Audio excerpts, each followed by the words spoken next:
Hey, this is Jeff Towson from Peking University. It's early morning in Manila. I'm going to take a trip around town and I want to sort of talk about the 3 big rules of digital transformation in China. Back in a second.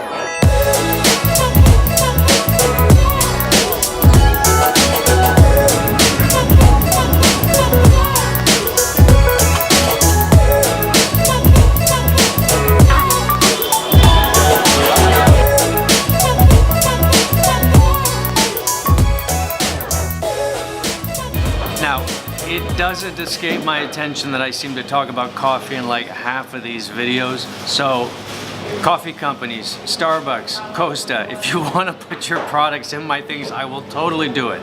So I'm at Fort Santiago in downtown Manila. This is kind of the main tourist site, historical tourist site. It's basically an old Spanish fort. You can see it's on the river here. I'm not going to sugarcoat it. The river smells pretty bad. Now, this is sort of the old Spanish. I think the Spanish built it and then the Japanese had it for a while, the Americans had it for a while. Pretty much the long list of countries that have invaded the Philippines all had this fort. It's a really nice sort of tourist place. You can see here the main person of the fort is Jose Rizal, which you can see a statue of him in his cell, who was then walked out and executed and became sort of the one of the main martyrs for Philippine independence. Here are his footsteps as he's going. So I've said, look, there are 3 big rules to digital transformation in China. Now there's a lot more rules, obviously, but there's 3 really big ones, I think, that you got to keep at the hello. Hello. You got to keep it sort of the front of your brain, or at least I try to. And number 1, hello, Mom. Hello. Number 1 is give customers exactly what they want. And if you don't, someone else will, because software, Internet of Things, AI, it gives you an amazing ability to purify demand and offer customers just what they want. And that's what a lot of these companies are doing that are sort of rocketing upwards. Now, I really like this picture. This is just a standard me walking out of the subway in Shanghai, and look at all these bike-sharing bikes. Now, 2 years ago, you didn't see any of that. In fact, like from, hey, I've got a crazy idea, which no one thought about bikes. In a couple years, 18 months, 12 million maybe of these bikes were put around about 400 Chinese cities. Everybody's riding like crazy. Now, my explanation, one of the main reasons this phenomenon had such power to it was they purified demand. They didn't invent a new tech. They didn't come up with something new. They didn't come up with some new service no one had ever thought of. They just took, hey, you want to rent a bicycle? Here's a really convenient way to do it. Hop on, hop off. Click your phone, you're on, you're off. And in the process of doing that, they exposed the fact that buying and owning a bicycle has always been a total pain. And when you make it convenient, it turns out there was a sea of demand that had always been there. Now, I think you can see the same phenomenon, the same approach all the time. Steve Jobs very famously came in and said, why are you buying the whole CD? You don't have to buy the whole CD. You just want the one song you want. And he let people start to buy the one song on iTunes. And why are you going to the store? You don't need to go to the store. You can just buy it on your phone. You can use it on your phone wherever you want. Again, he purified the demand and gave people what they really wanted.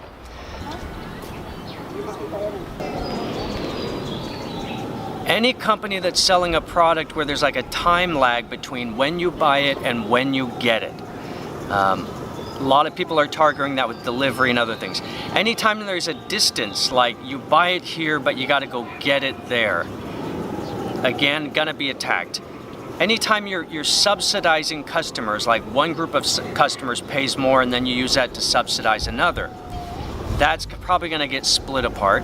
So that's sort of rule number 1. Give customers exactly what they want or someone else will.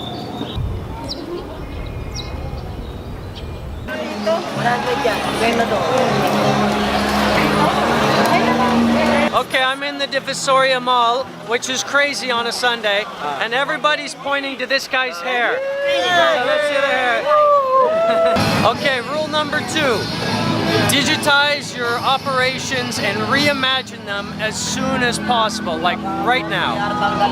Now, if you think about these bike sharing companies, they're pretty simple. It's a bike business. But they've totally rewritten the operations aspect.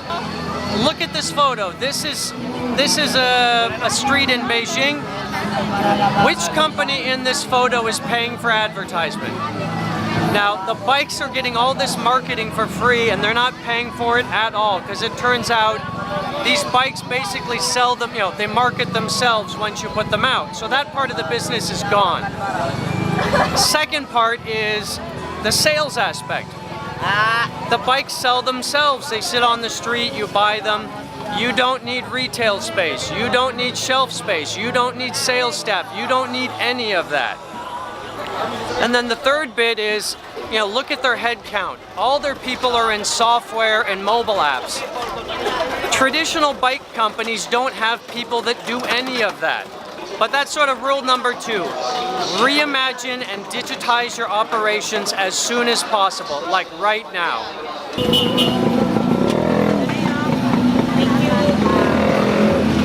Hello! Hello! Thank you, ma'am. Morning.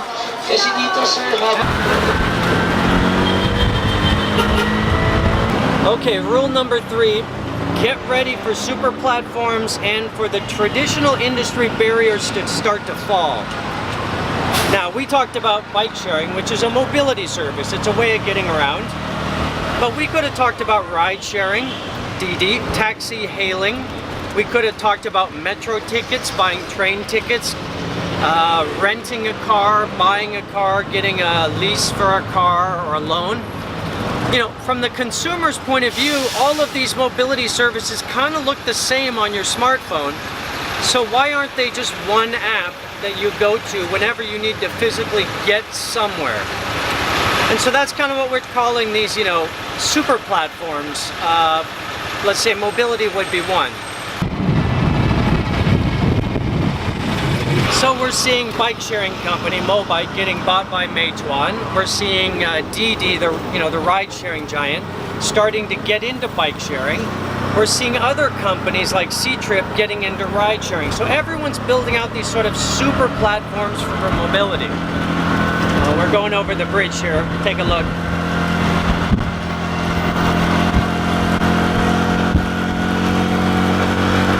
This is happening in more than just mobility. We're seeing it in consumer services, financial services, let's say healthcare, that we're going to see maybe 20 super platforms emerge that integrate online and physical real-world assets into one sort of ecosystem, and that's how we're going to do stuff in life.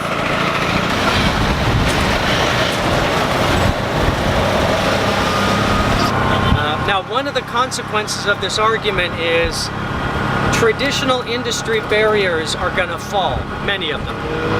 So car companies are now starting to compete with Baidu, Google, and Apple, tech companies. They never did, but those groups are all building autonomous cars. We're seeing entertainment companies start to compete with Amazon because Amazon's selling products and services and digital media. So that's kind of rule number 3. Get ready for super platforms and for your industry structure to change. Okay, so my guy didn't know where Makati was, which is strange, so we switched to a new one. And if you can see to my left here, that's person number 1, 2, and there's actually number 3 there as well. So we'll see how many people are actually going to get on this little cart by the time we get there, but we're up to 4, so we'll see. That's my take. Thank you so much for listening. This is Jeff from Peking University, currently in Manila.